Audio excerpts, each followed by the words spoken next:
Mapagpalang araw po. Ito na naman ang inyong kaibigan kay Jesus, Brother Manny Bautista. Minsan pa, ang salita ng Panginoon Diyos na nakatala sa Biblia ay ating pong binubulay o ating bubulayin sa araw pong ito upang magbigay ng inspirasyon, lakas, tibay ng ating pananampalataya. Sapagkat ang sulat ng Diyos na binigay kay Jesus at binigay naman ni Jesus sa kanyang mga apostol na nakatala sa Biblia na siyang ating pong binubulay sapagkat bilang tao kailangan talaga natin ang salita ng Diyos. Tanggapin man natin o hindi ito, pero ito ang buong katotohanan.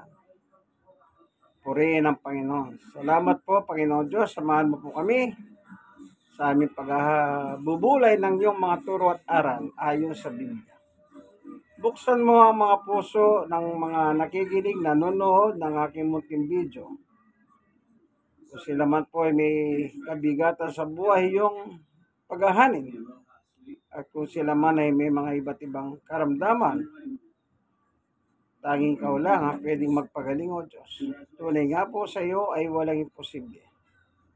Salamat po sa ngalan ni Jesus. Amen. Ayan po, yung Christ alone, no? Po, Acts 4:12 yan. Sa pang-araw-araw nating buhay, bilang mga taong may pananampalataya, tandaan po natin, lahat naman ng tao may pananampalataya. Ano po? Kanya lang, depende sa yung pananampalataya. Yan ba ayon sa sulat ng Panginoon Diyos? O ayon sa turo at aral ng mga tao? Pag galing po sa Diyos na aral, God teaching ang tawag dyan.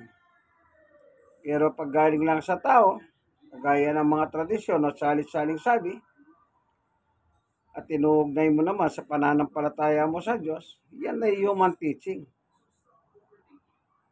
Yang human teaching, bawa, may mga likas na taong marurunong po sa Biblia. Sabi nga nung isa noon ito, patay na ito.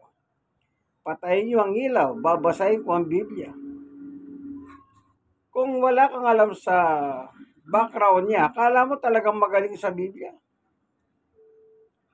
Pero ang totoo niyan, nang nasubaybayan ko po yung taong ito, pag hindi niya alam ang sagot, ang sabi niya sa mga nagtatanong sa kanya, assignment niyo yan. Hindi niya po kasi alam ang sagot Yan. Pero nagmamarunong nga, pero lumitaw na mangmang. Ngayon, ang pananampalataya mo kailangan nasa turo at aral ng ating Panginoon Diyos. Limbawa po, sa panahon ngayon, month of January, ang daming mga selebrasyon, mga tradisyon yan. Fiesta, kung ano-ano ang tawag dyan. Ngayon, ito, nalalapit na linggong ito, fiesta naman ang tinatawag nilang santo. Ito, very popular ito. Yung tinatawag nilang Juan Bosco o Don Bosco. Kaya maraming eskwelahan, pinangalan sa kanya, Don Bosco. Ang sa pangalan ni Juan Bosco. Yan, ipagdidiwang po nila yan sa isang araw. Pero meron akong napansin sa kanila. Dito po meron akong babasahin. Magazine.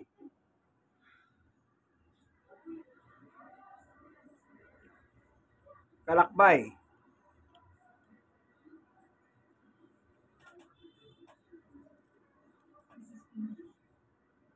Ayan. Pinamimigay sa mga nag-aaral ng yung mga short courses. Yung isang bata, nung natapos na po siya, binigay niya sa akin to. Nag-aaral siya sa Don Bosco ng welding. Ngayon, darating ang araw nito, pagdiriwang nila, babasahin ko po ito. Actually, kanta ito eh. Di ko lang alam ang lyrics dito eh. Ayan o. Yung Tagalog po ang ano natin ano. Page 95. Nakalagay dito, San Juan Bosco, Ama at Santo. Hindi ko na po kakantayin, hindi ako marunong magkanta eh. San Juan Bosco, Ama at Santo, masdan mo kami sa langit. Ang altar mo'y naliligiran ng lahat ng kabatahan. Basbasin mo sila at turuan mong magmahal sa Diyos na tunay. O Amang dapat purihin ang apostol ng kabatahan. Yan. Sunod koro. O San Juan Bosco, guro at ama, ang siyang panawagan sa iyo ng lahat. O San Juan Bosco, naway pakinggan mo kami, hintayin mo sa kalangitan. Yan.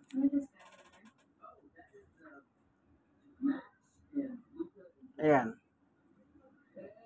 Gusto niyo i-copy-paste nyo. Anong tawag nila kay Don Bosco o Juan Bosco? Una, napansin ko rito, nasa kalangitan na siya. Ibig sabihin, namatay na. Ngayon, nasa langit na siya. Oh.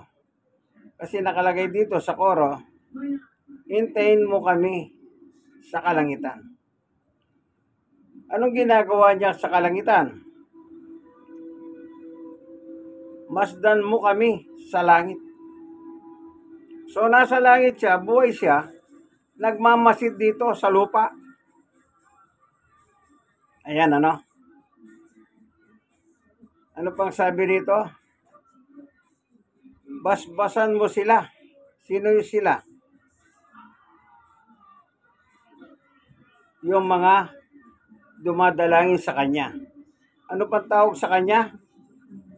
Ang apostol ng kabatahan. Apostol pala siya. Sa Bible, pag nagbasa ka ng mga pangalan ng apostol, wala kang mababasang Apostol Juan Bosco. Wala.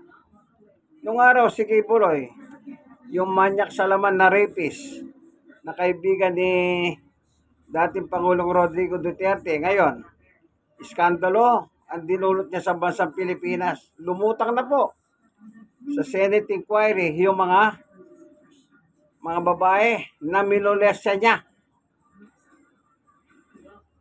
na nagsasabi siya daw ay appointed son of God.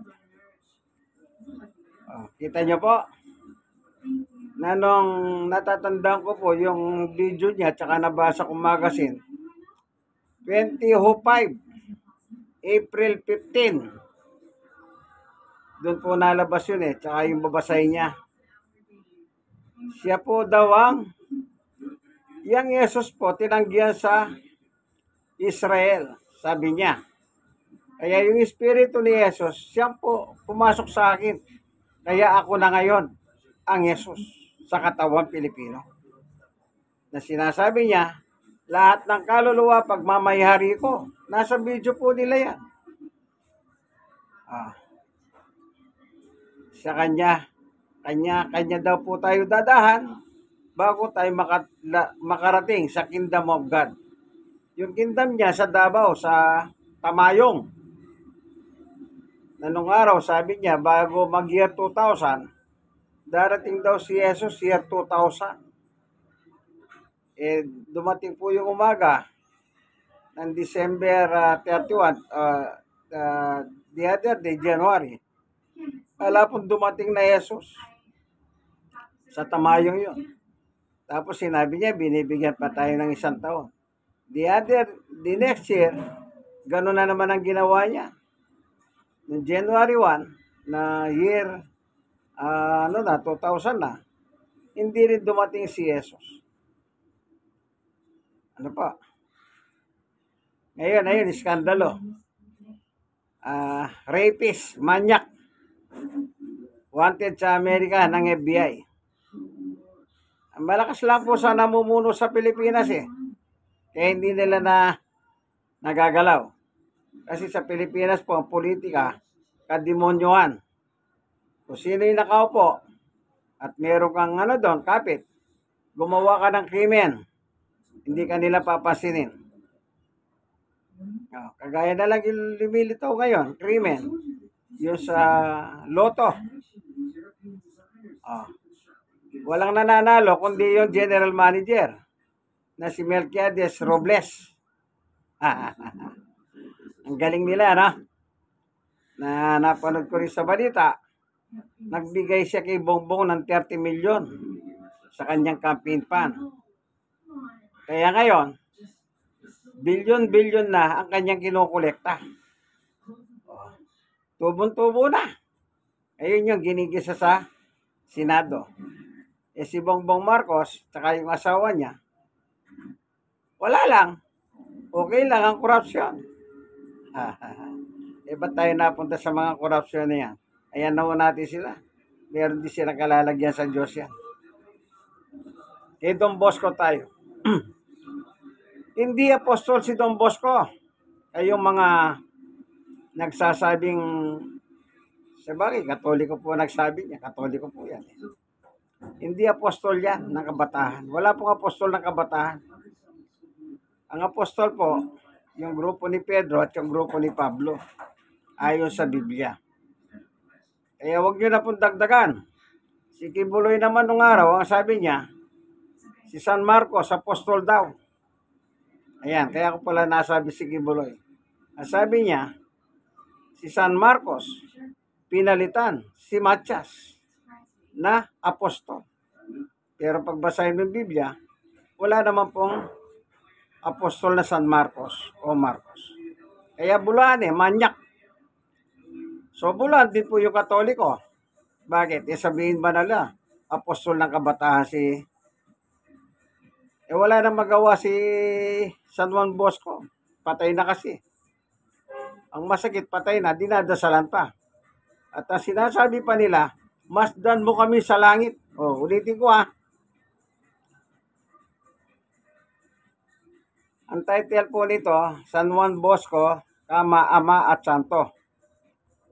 San Juan Bosco, Ama at Santo, masdan mo kami sa langit. Yun. Ibig sabihin, nasa langit at buhay siya. Minamasdan ang mga tao sa lupa. Ang altar mo'y naliligiran ng lahat ng kabataan. Yung altar na sa simbahan. So, nalilibutan daw po ng mga kabataan. Kaya pala tinawag siyang apostol ng mga kabataan. Bakit yung kabataan? Sila yung... Alam niyo po. Sige, tuloy natin. Basbasan mo sila at turuan mong magmahal sa Diyos na tunay. Yan. Kapag kinakanta mo ito, kinakausap mo sa langit si Juan Bosco na nakatungay ngayon sa inyong mga kabataan, kayong mga kabataan na kumakanta, namasdan kayo, turuan kayo. Anong turo? Magmahal sa Diyos na tunay. O amang dapat purihin ang apostol ng kabataan. O pinupuri pa nila. Ano kaya ang pagtawag na? Purihin ka, Juan Bosco, gano'n? Kasi o amang dapat purihin. Andun yung salitang dapat. Tandaan niyo po, si Juan Bosco, patay na. Tignan natin kung meron tao sa langit. Ang tanungin natin si Jesus. Kasi si Jesus taga-langit Kaya mas mabuting siyang sumagot sa tanong na ito na meron bang tao sa langit?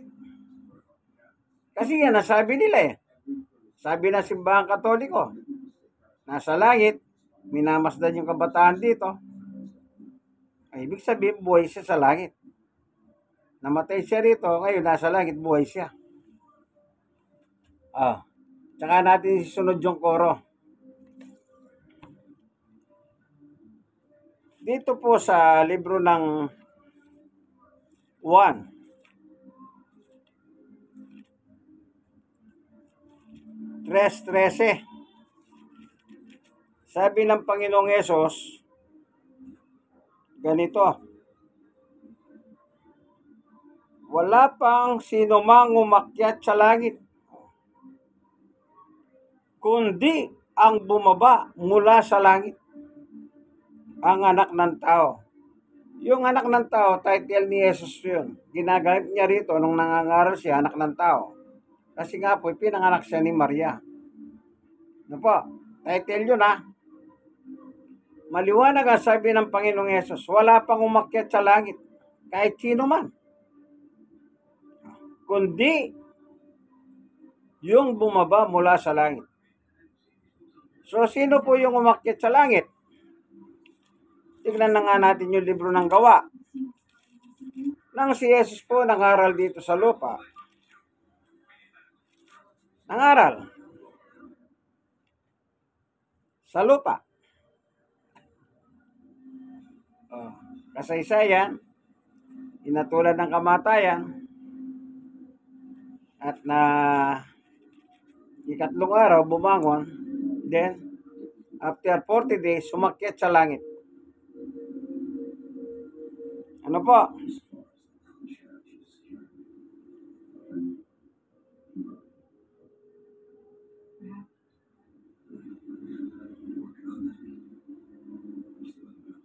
Meron tayong titignan dito.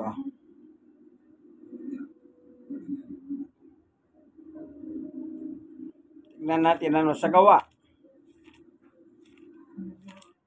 Chapter 1. Sino yung tinutukoy ni Jesus sa 1:13?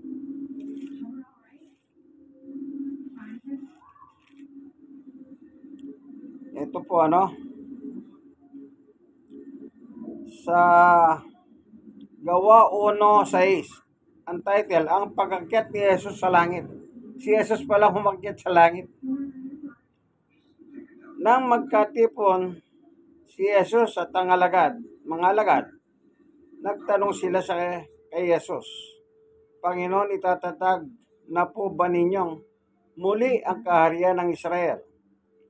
Sumagot si Jesus, ang mga panahon at ang pagkakataon ay tinakda ng Ama sa kanyang sarili kapangyarihan at hindi na kailangan pang malaman ninyo kung kailan iyon. 8. Subalit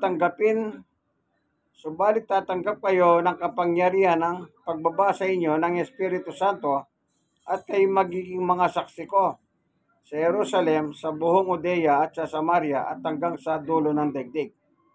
Pagkasabi nito, si Jesus ay iniakyat sa langit habang ang mga alagad ay nakatingin sa kanya at natakpan siya ng ulap. Habang sila ay nakatitig sa langit at siya iniakyat, ay dalawang lalaki nakaputi na lumitaw sa tabi nila. Sabi nila, kayong mga taga-Galilea, bakit kayo nakatayo rito at nakatingin sa langit? Ang taong si Jesus na umakyat sa langit ay babalik gaya ng nakita ninyong pag-akyat niya. Ayun, ano po? Yun po palang so maliwanag po, ano? Walang umakyat sa langit, sabi ni Jesus, kundi yung bumaba mula sa langit. So, dito makikita ninyo, siya ay galing sa langit, siya ay bumalik sa langit. Wala pong tao o sino man tao na nasa langit. Tayong mga tao, dito po tayo galing sa lupa, ginawa tayo sa labok ng lupa ng Diyos.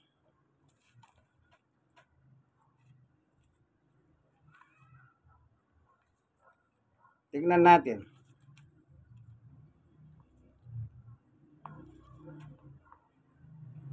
Genesis 2:7.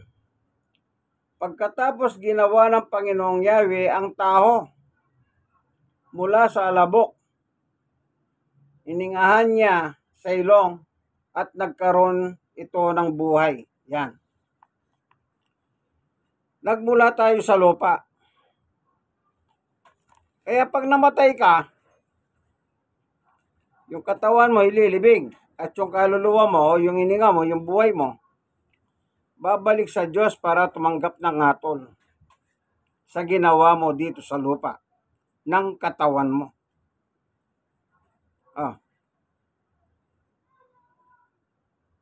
Paano ngayon yan? Paano yung sinasabi ng simbahang Katoliko? Sa bagay, di lang naman si Juan Bosco sinasabi nilang nasa langit, buhay eh. Kahit si Maria nga, nasa langit daw. Kanya lang si Maria naman, hindi siya nakaranas ng kamatayan. Ang doktrina ng simbahang Katoliko, after na mamatay si Jesus at tumakyat sa langit, magpalipas ka lang ng ilang taon, several years, sabi po sa babasahin nilang magazine, na meron ako dati, kanya lang nabasa nung nasunog dito. Know the Truth, ang magazine, yung title, Know the Truth. Na si Maria daw, humakyat ng body and soul. Kita nyo po? Si Bosco, namatay yan, nilibing. Sigurado yung kanyang katawan, nasa libingan pa yan. Kasi wala pang pagkabuhay ng mga patay. Dito po sa mabubuhay lang ang patay kapag babalik si Jesus sa kanyang pagbabalik. Basahin natin yung 5 ng 1. Dito po, tsaga-tsaga lang. Marami po kayong matututunan. Wala tayong dinadagdag, ha. Ito. Simulan natin sa 1:5:23.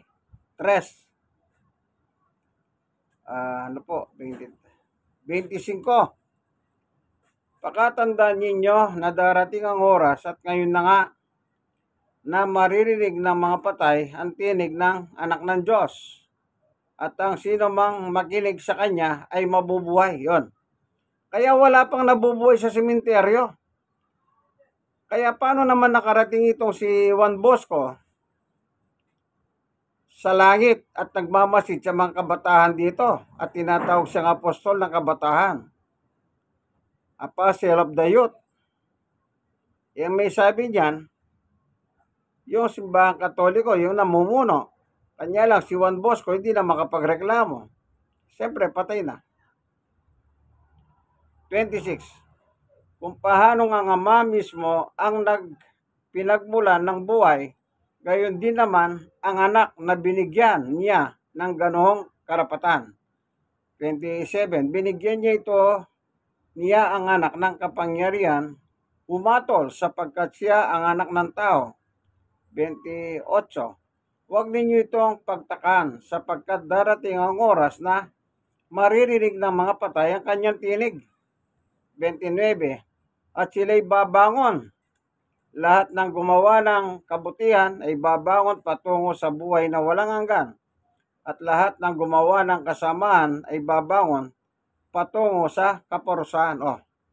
Hindi pa bumabalik si Jesus, hindi pa binubuhay yung mga patay sa sementeryo para atulan. Kung para sa langit ka, yung buhay na walang hanggan sa langit, yung gumawa ng kabutihan at yung gumawa ng masama sa kasamahan, aatulan sila.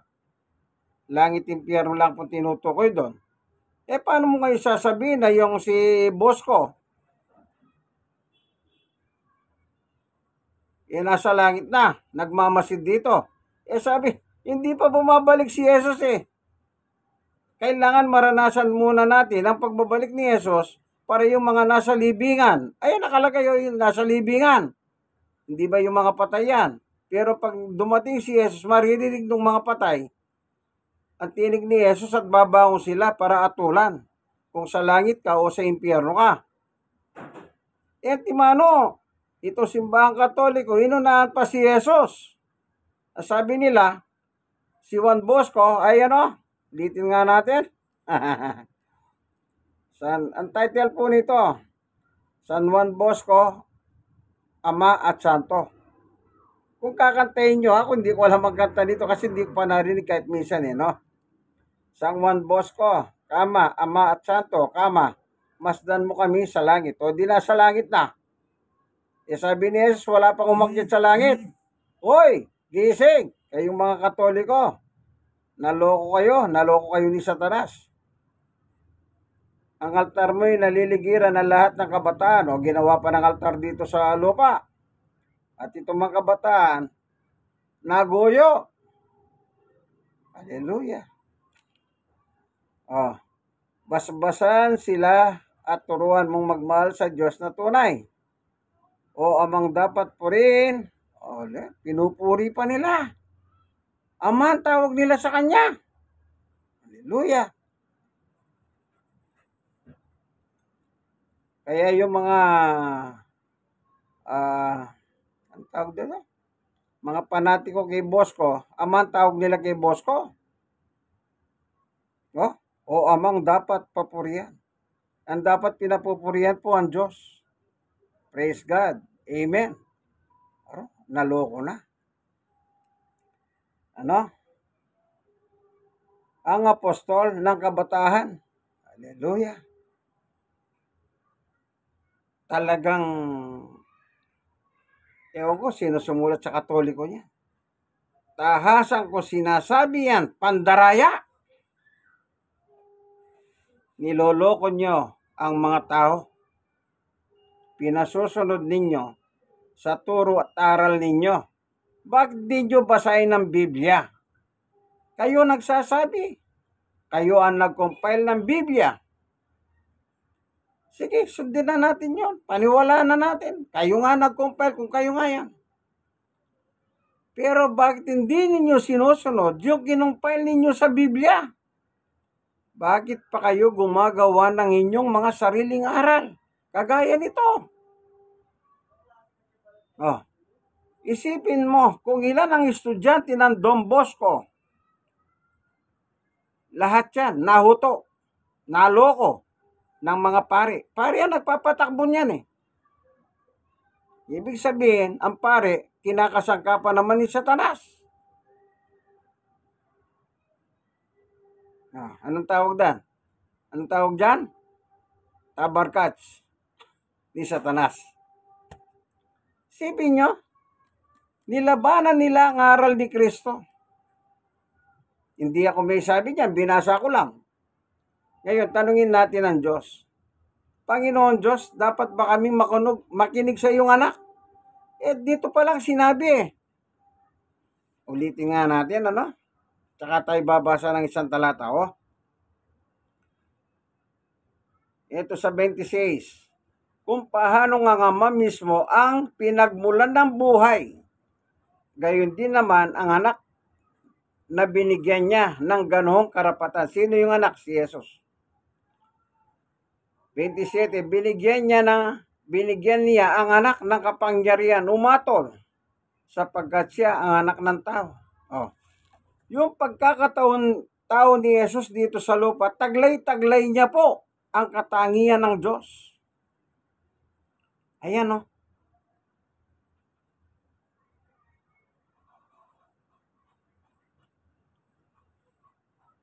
Paano makakapangaral si Jesus kung di siya magkakatawan tao? Kasi wala siyang katawan. Kaya binigyan siya ng katawan ng Diyos. Tingnan natin. Chapter 10. Meron po nakalagay dito. 10:5-6 ng Hebreo. Dahil diyan, nang si Kristo'y naparito sa daigdig. Kita nyo? Naparito sa daigdig. O taga saan si Jesus? Natural, taga langit. Yung bumaba sa langit, siya rin ang umakyat sa langit. O, Hebreo 10:5-6. Dahil diyan, nang si Kristo'y naparito sa daigdig, sinabi niya sa Diyos, ang mga pangalay, pati mga handog at mga hayop na andang sunugin, hindi mo naibig sa dambana dalhin. Hindi mo na kinalugdan ng mga handog na sinusunog at ang naghahandog upang gawing ang kasalanan. Ang mga handog upang pawiin ang kasalanan. Kaya inianda mo ang aking katawan upang maging handog. Oh, sino po naganda ng katawan ni Jesus? Ang kanyang ama, ang Diyos. Kasi wala naman po siyang katawan. Paano mo naman may susugo yung walang katawan? Hindi mo nakikita. Espiritu siya, kaya ng Diyos. God is Spirit. Kaya yung anak niya, Spirit din. Paano niya tutubusin sa kasalanan ng tao? Kailan mapako siya? Ito, siya na ngayon ang ihandog. Kaya binigyan siya ng katawan na gaya natin. Kaya nung sinugo rito, meron siyang katawan na dinivelop sa sikmura naman ni Maria. Kaya ang tawag sa kanya, anak ng tao. Ang tawag ni Jesus sa kanya sarili, anak ng tao. Si Pilato nga, sabi niya, anak ng tao. Si Pilato, yung nagugas ng kamay sa plato, palanggana. Sabi niya, wala akong pananagutan sa dugo niya na. Nagugas kamay. Yun, doon nakuha yung hugas kamay. Ano pa? Pero ngayon, yung nagugas kamay, wala na pong tubig sa palanggana. Ano sabi? Ay, nagugas kamay. Pero walang tubig, wala na palanggana. Hallelujah. I think Okay. Kaya wala siyang katawan. 7. Kaya sinabi ko, ako'y narito, ho Diyos, upang sundin ang iyong kalooban ayon sa sinasabi ng kasulatan tungkol sa akin. Yan. Sinugo siya, nilagyan siya ng katawan na gaya natin. Tingnan nga natin sa Hebreo 2:14, ano po? Pandagdag ito.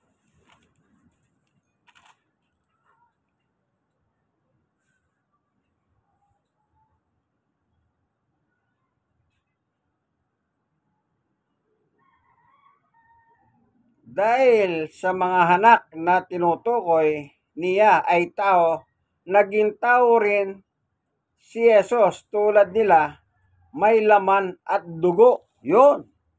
Yung nagkatawan tao, sinugo, may laman at dugo. Kaya ang tao, pag sinabing may laman at dugo, ay taho. Hindi ba sinasabi niyan? Ay anak ko yan, laman at dugo ko yan. Di ba ganyan? Paano ngayon yung aral ng Katoliko na si Don Bosco o ni Juan Bosco, San Juan Bosco? Nasa langit buhay. Di pa bumabalik si Jesus at tsaka lang sila mabubuhay mula sa sementeryo.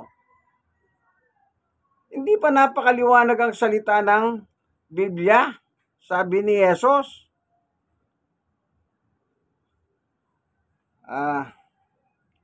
Alam niyo po, kawawa itong mga kabataan. Kabataan pa lang niloloko na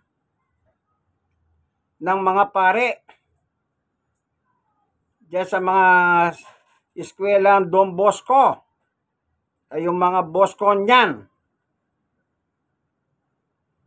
Di ba kayo nahahawa sa mga kabataan, estudyante, nag-aaral dyan? Alam niyo po, napakaraming mga mayayaman. Gusto nila mag-aral sa Don Bosco. Alam ko po yan. Sikat po yung eskwela yan, kahit saan, basta meron Don Bosco. Doon po sa probinsya namin, ang mga estudyante sa Don Bosco, puro lalaki. Wala silang maligawan, kasi lalaki sila lahat Ngayon naman, meron din isang eskwelahan. Ang tawag sa eskwela na Holy Spirit. puro babae naman.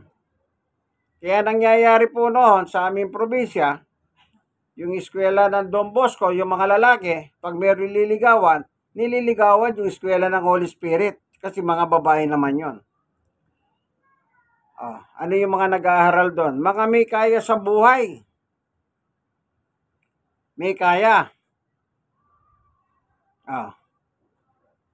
May kaya. Kaya nililigawan yung nag-aaral doon sa Holy Spirit. Ano po? Na pareho pinatatakbo naman na simbahang Katoliko yan. Nakakalungkot lang bata pa lang nag-aaral na sa inyong eskwelahan mula sa kinder prep kung ano man yan. Niloloko nyo na, pinasasamba ninyo sa kanya ang matagal ng patay na si Juan Bosco. Sukat ba naman tawagin yung apostol ng kabataan? Alam nyo, kung nabubuhay lang ito si Juan Bosco, pagtatadyakan kayo wala na siyang magawa.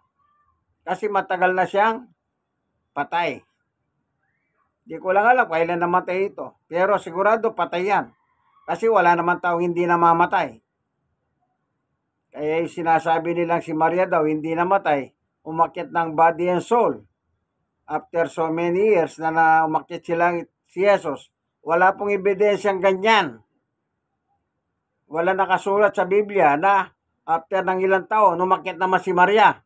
Walang Hallelujah. Kaya walang tao sa langit. Yung nanggaling lang sa langit ang bumalik sa langit. Si Maria ba galing ng langit? Yan ba si Juan Bosco galing ng langit yan? Galing dito anak ng tao. Na pinagmula ng tao si Adan at Eva. Nang magalit ang Diyos, pinalubog ang mundo, namatay ang mga tao, ang nabuhay si Noe, yung kanyang asawa. 3 anak at 3 manugang. Di sila lang ang tao noon. Diyan na po tayo nagsimula.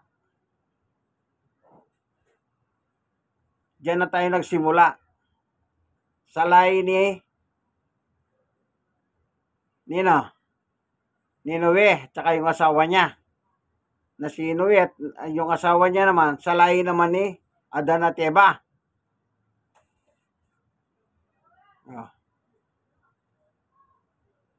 Dito tayo galing sa lupa. Hindi tayo galing doon para tayo bumalik doon. Wala pong ibig nyo sabihin magaling pa kayo kay Jesus. Mga antikristo kayo. Nilalabanan ninyo si Kristo. Basahin natin. Dapat pa natin pakinggan si Jesus o hindi? Dito po sa libro ng Mateo. Mateo 17. Meron po nakasulat dito. Ang title nito, Pagbabago ng Anyo ni Jesus. Mateo 17:1. Pagkaraan ng 6 na araw, isinama ni Jesus si Pedro at ang magkakapatid na Santiago at Juan. At sila'y umakyat sa isang mataas na bundok. Habang sila'y naroon, nakita nilang nagbago ang anyo ni Jesus. Nagliwanag na parang araw ang kanyang muka at nagningning sa paligid ang kanyang damit. Punta tayo sa 5. Habang nagsasalita pa si Pedro, nililiman sila ng napakaliwanag na hulap. Mula rito may tinig na nagsabi, ito ang minamahal kong anak na lubos kong kinalulugdan. Pakinggan ninyo siya. Anong sabi ng Panginoon Diyos? Pag tunay kang alagad, kasi alagad ang kausap dito, sila Pedro, mga apostol pa. Anong sabi ng Diyos kina Pedro? Sa aking anak kayo makinig. Kung ang mga apostol noon, inutusan ng Diyos makinig sa Diyos, ay kay Jesus, sa kanyang anak, Ganon din po ang mga tunay na halagad ngayon. Ang pakikinggan lang ay walang iba, kundi si Jesus. Yan po, in Christ alone, wala nang iba. Huwag nyo nang dagdagan. Mga antikristo kayo, kabatahan pa lang, tinuturuan nyo ng kademonyuan. Kung ano-anong mga tinuturo nyo, human teaching yan. Hindi turo ng Panginoong Yesus yan. Kayong mga dyan sa Don Bosco, mga kampon ni Satanas. Ngayon, magdidiwang kayo? Anong pinagdiriwang ninyo? Yung mga patay? Wala kayong mailalahad na ebidensya na meron tao sa langit. Kasi pag sinabi nyong nasa langit si San Juan Bautista, nilalabanan nyo na yung aral ni Jesus. Kaya lang babaon yung patay pagdating ni Jesus. Hindi pa siya bumabalik. Paano bumangon yan? Ang sabi ko po, pag namatay ka, nasa libingan ka, yung buhay mo, akyat doon para tumanggap ng atol. Kasi atulan siya ng Diyos, yung ginawa mo dito sa laman. Pero hindi upang para kang Diyos doon na, oy, mga kabatahan. Hallelujah. Yung nakapako sa cross, anong sabi niya kay Jesus? Jesus, alalahanin mo ako pag naghahari ka na sa iyong kaharian. Hindi po ba ganon?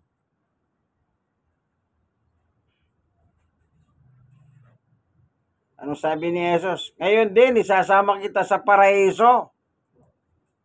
O sinabi ba ni Jesus, sasama kita sa langit? Kasi si Jesus hari. O sinabi ba ni Jesus, sa langit niya dadalhin? Sabi ni Jesus, ngayon din, isasama kita sa paraiso. Kaya yung mga mananampalataya, nasa paraiso muna. Wala pa sa langit na gaya ng ginawa ninyo kay Bosco. Nasa langit. Pati si Maria, nasa langit. Reyna ng langit. Sumbong ko kaya kayo kay Rey Langit. Hallelujah. Huwag po kayong huwag nyong lapastangainin. Ang mga kabataan, maawa naman kayo. Bata pa lang sila, turuan nyo sila ng tama, huwag nyo sila turuan ng kung ano-ano, kademonyuan. Kaya mag-ingat po kayo.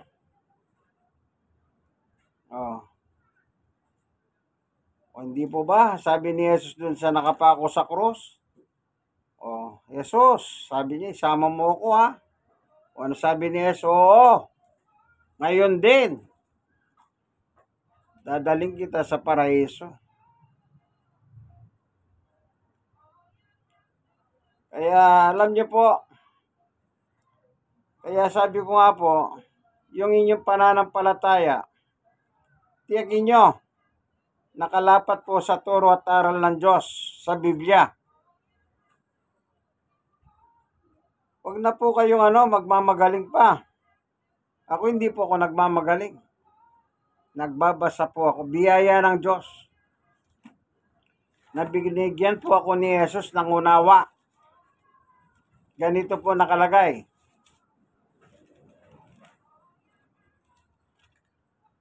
Unang 1:5-20.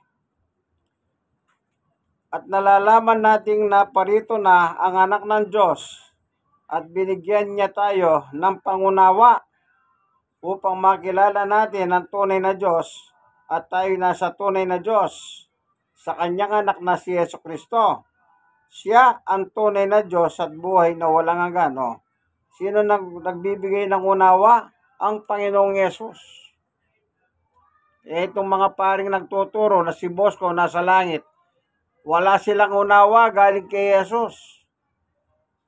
Ang napala nila yung turo ni Satanas, Diyos ng kasamahan sa mundong ito. Ikalawang Korinto 4:4. Pahayag 12:9. Tinangay ni Satanas yung rebelding anghel sa langit. At yun ang mga nandadaya sa lupa ngayon. Isipin nyo po yan. Walang kamalay-malay si Juan Bosco Ginawa nyo apostol ng kabatahan. Tapos sasabihin nyo, nasa langit. Masdan mo kami. Hallelujah. Ang nasa langit po, ang Diyos at saka si Jesus at saka yung mga anghel na matino. Pero walang tao ron. Kasi wala naman sinabi si Jesus na may tao doon. Galing tayo sa lupa, kaya hindi tayo pwedeng umakyat doon. Pagdating ng araw, pag sumunod ka sa gusto ng Diyos, yung sa 1 na dumating si Jesus, kakausapin yung mga patay na babangon sila na gumawa ng mabuti. Ano yung mabuti? Yung pagsunod sa utos ng Diyos. 7:12 ng Roma, ayon kay San Pablo. Tingnan natin.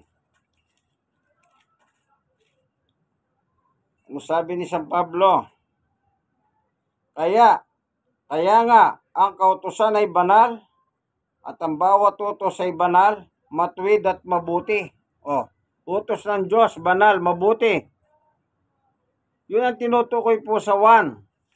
Sa pagbabalik ng Panginoong Yesus na babangon yung patay. Anong sabi sa hatol? Basahin natin sa 28. Huwag ninyo itong pagtakan sapagkat darating ang oras na maririnig ng mga patay ang kanyang tinig. Tinig ni Jesus po yun kasi babalik siya. 29. At sila'y babangon. Lahat ng gumawa ng kabutihan ay babangon patungo sa buhay na walang hanggan.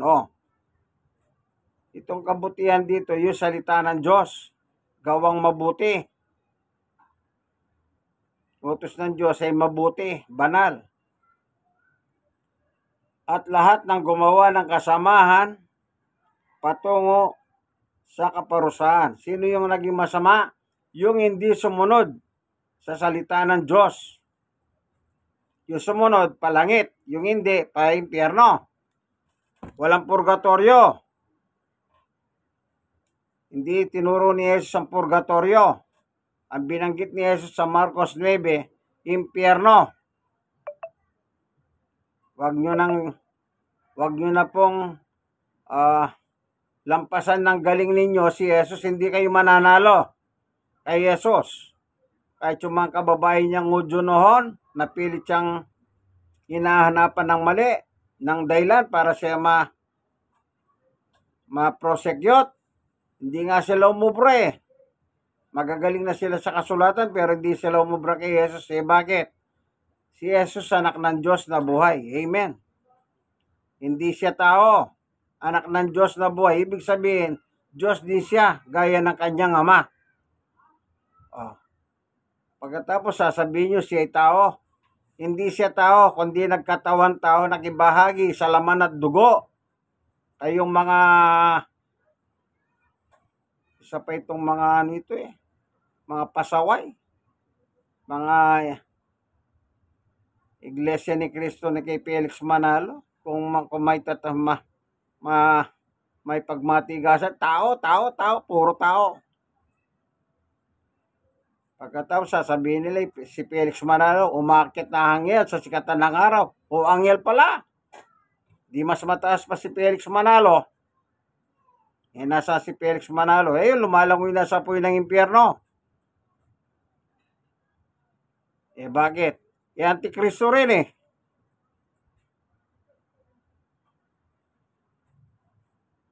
Kaya, giingat ko po kayo. Baka nandiyan kayo sa reliyon na ganyan. Ako po ang may papayo ko sa inyo. Tumiwalag na kayo dyan. Maghanap po kayo matino-tinong mga born again Christian sa inyong mga kapaligiran. Baka meron. Yung nagtuturo ng biblical talaga. Tandaan nyo po, hindi po masamang maging reliyoso. Pero, tiyakin mo lang, ang pagiging reliyoso mo ay biblical.